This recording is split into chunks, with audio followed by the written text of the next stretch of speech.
최은쌤입니다. 오늘의 키워드는 알아 뿅! 맞아요. 다 아는 단어죠. 네, 그래서 오늘은 재미있게 공부할 수 있을 것 같은데요. 자, 그럼 본학습 들어가기 전에 우리가 배운 부분부터 먼저 복습하고 들어가 보도록 할게요.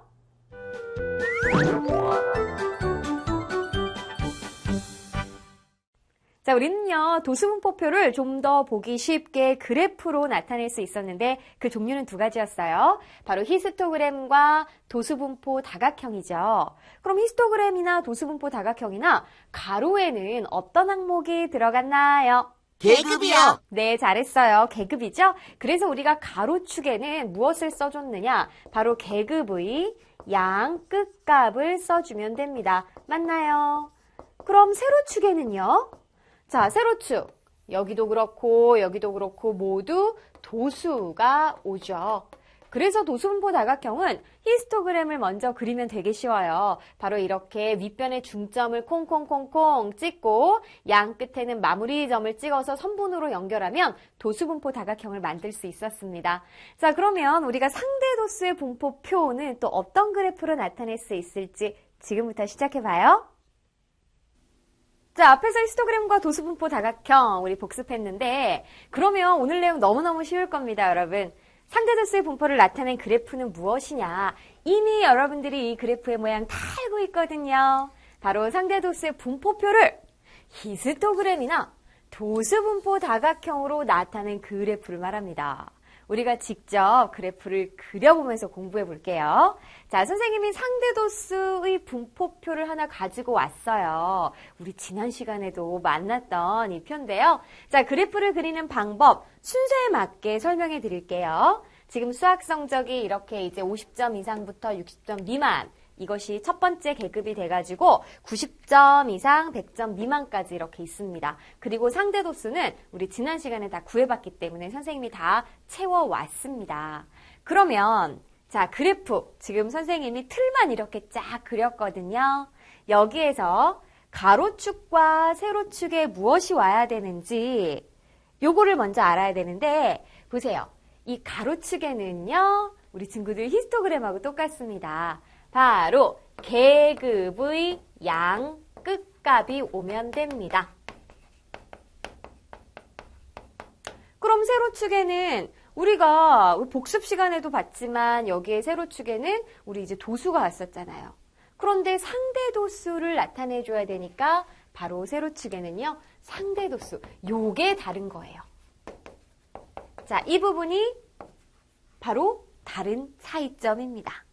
그럼 좋아요. 지금 이렇게 이제 가로축에다가 계급의 양 끝값 써볼게요. 지금 50점부터 있으니까 60, 70, 80, 90, 100 이것은 무엇이다? 이제 점이다 라는 것이죠.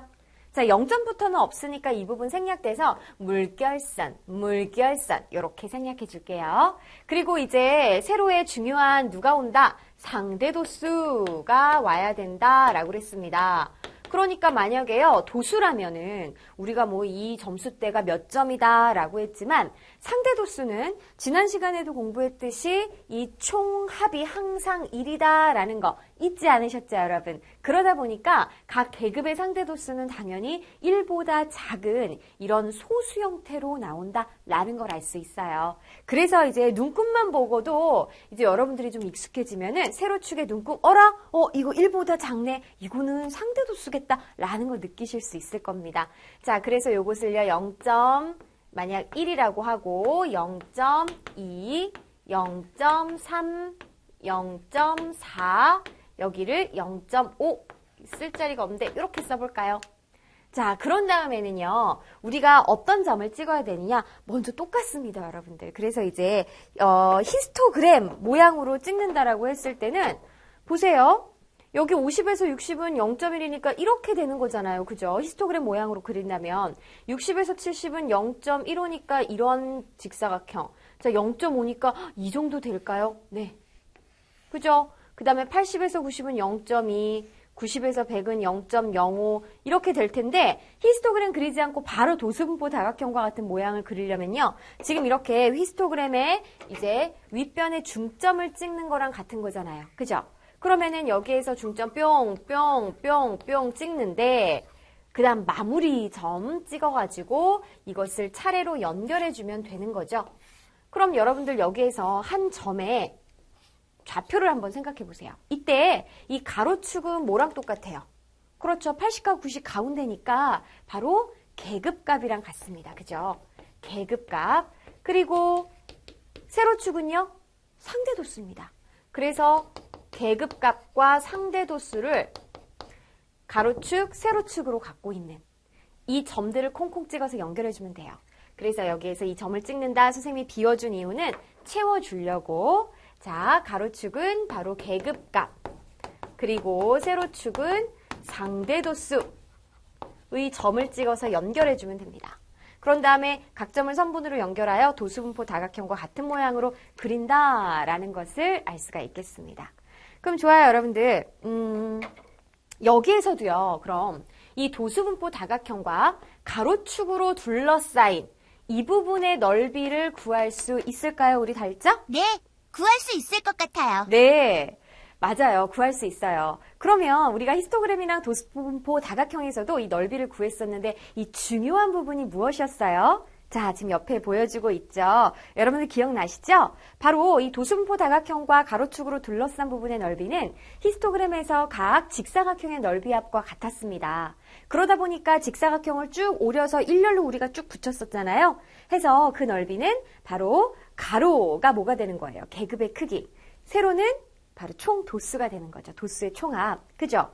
그러면요, 여기에서도 우리가 넓이를 구하려면 마찬가지 이 히스토그램의 각 직사각형의 넓이 합과 같으니까 가로는 뭘로 보면 돼요?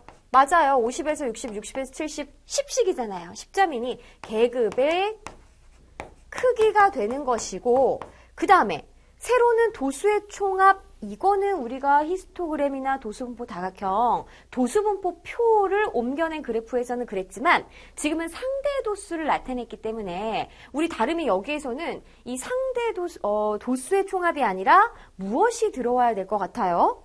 상대도수의 총합이니까 1이요. 네, 아주 잘했습니다. 상대도수의 총합. 그래서 1이 와야 된답니다. 아셨죠, 여러분? 자, 그래서 요 넓이 구하는 식을 꼭 좀 기억해 주세요. 자, 오늘은 여기까지입니다. 우리 직접 그래프 그려봤고, 그리고 이제 넓이에 관한 식이 왜 이렇게 나오는지 생각해 보았어요. 자, 우리 다름이가요, 오늘 배운 내용 쭉 정리해 줄래요? 상대도수의 분포를 나타낸 그래프는 상대도수의 분포표를 히스토그램이나 도수분포 다각형 모양으로 나타낸 그래프를 말해요. 그래프의 가로축에는 계급의 양 끝값을, 세로축에는 상대도수를 써요.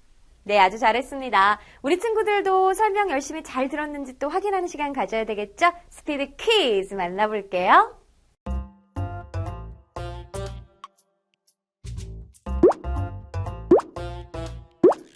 뭐요? 우리 달자 정말 잘했어요. 상대도수의 분포를 나타낸 그래프. 자, 가로축에는 계급의 양 끝값. 이거는 도수분포표를 나타낸 그래프와 똑같죠? 다른 점은 세로축의 도수가 아니라 상대도수를 나타낸다는 점. 이것만 기억하시면 되겠습니다.